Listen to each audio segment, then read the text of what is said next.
ബംഗാളികൾ കേരളത്തിൽ ഇന്ന് ബംഗാളികളെ പേടിച്ച് ജീവിക്കേണ്ട അവസ്ഥയിൽ എത്തിച്ചേർന്നിരിക്കുകയാണെന്ന് വേണമെങ്കിൽ പറയാം. കാലക്രമേണ അവർ ഈ നാട് പിടിച്ചടക്കുമോ എന്ന് പോലും ഭയക്കണം.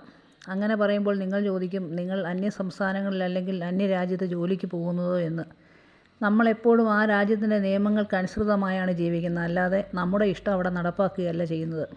ഇതങ്ങനെയല്ല.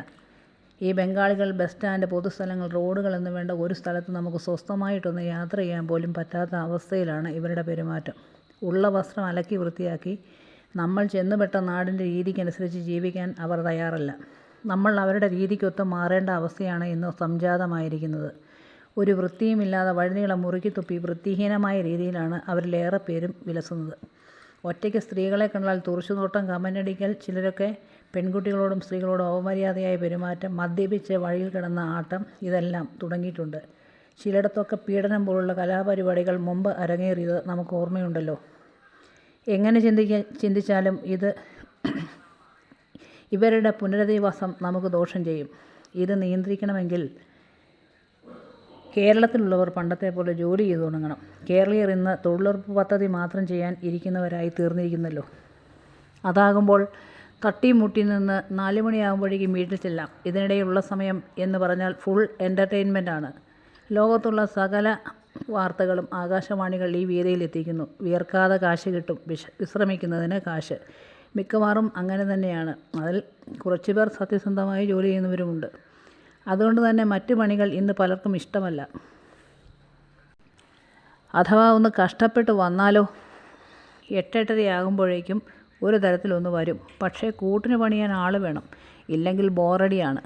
ഇടവിട്ടുള്ള ഫോൺ ചെയ്തും റെസ്റ്റിന് ശേഷം 3 മണിയാകുമ്പോഴേക്കും സ്റ്റാൻഡ് വിടും. ഇതാണ് ഇന്ന് കേരളീയരുടെ പണിരീതി.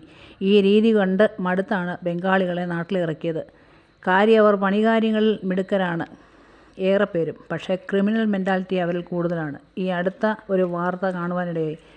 കേരളത്തിലെ യുവാക്കളിൽ എയ്ഡ്സ് പടരുന്നു. എങ്ങനെ? ഈ രോഗം പലതരത്തിൽ പടരാം. സ്വഭാവദൂഷ്യം ഒരു കാരണമാണ്. ബ്ലഡിലൂടെ പടരാം. ഒരാൾ ഉപയോഗിക്കുന്ന സിറിഞ്ച്, ബ്ലേഡ് അതുപോലുള്ള വസ്തുക്കൾ ഈ രോഗമുള്ള ആളാണെങ്കിൽ അവരിൽ നിന്ന് നമുക്ക് പകരാം. ക്ഷയം കഴിഞ്ഞിടയ്ക്ക് പടരുന്നു എന്നൊരു വാർത്ത കാണുവാനിടയായി. ഇതെല്ലാം വൃത്തിഹീനമായ സാഹചര്യങ്ങളിൽ കൂടിയാണ് ഉണ്ടാകുന്നത്. ഞായറാഴ്ച എന്നൊരു ദിവസമുണ്ടെങ്കിൽ നമുക്ക് പുറത്തിറങ്ങാൻ പറ്റില്ല. ആ ദിവസം അവരുടേതാണ്. ബാർബർ ഷോപ്പ്, ഇപ്പോൾ മിക്കവാറും കടകൾ, അതായത് ഇറച്ചി, മീൻ, ബേക്കറി ഉൽപ്പന്നങ്ങൾ ഉണ്ടാക്കുന്ന സ്ഥലങ്ങൾ, ഹോട്ടൽ, ഇവിടെയെല്ലാം ഇവരാണ് ഏറിയ കൂറും ജോലി ചെയ്യുന്നത്. ഇതിലൂടെയൊക്കെ നമുക്ക് ഇത്തരം രോഗങ്ങൾ പടരാൻ വളരെ വേഗം നമ്മളിലേക്ക് എത്താനും സാധിക്കും. വീട്ടിലൊരു ബംഗാളി ഉണ്ടെന്ന് പറയുന്നത് എന്തോ ഒരു ക്രെഡിറ്റായാണ് ഇപ്പോൾ മലയാളികൾ കാണുന്നത്. എടുത്ത് തലയിൽ വെച്ചിരിക്കുന്നത് താഴെ ഇടാൻ ഇത്തിരി പാടുപെടുമെന്ന് ഓർക്കുക. അത്യാവശ്യം നന്നായിട്ട് ജോലി ചെയ്ത് ജീവിച്ചിരുന്ന മലയാളിക്ക് വിയർപ്പിൻ്റെ അസുഖം ഉള്ളതുകൊണ്ടാണ് ഇങ്ങനെ സംഭവിച്ചത്. ഒരു ബസ്സായിക്കോട്ടെ, ട്രെയിനായിക്കോട്ടെ, സമാധാനമായി യാത്ര ചെയ്യുവാൻ പോലും സാധിക്കുന്നില്ല. ഇതിൽ വിരലിൽ എണ്ണാവുന്നവർ മര്യാദക്കാരുമുണ്ട്. അതുകൊണ്ട് കാര്യമായ ഗുണമൊന്നുമില്ല. ഇനിയും ശ്രദ്ധിച്ചില്ലെങ്കിൽ പണ്ട് ബ്രിട്ടീഷുകാർ ഇന്ത്യയിൽ വന്നതുപോലെ ഇരിക്കും.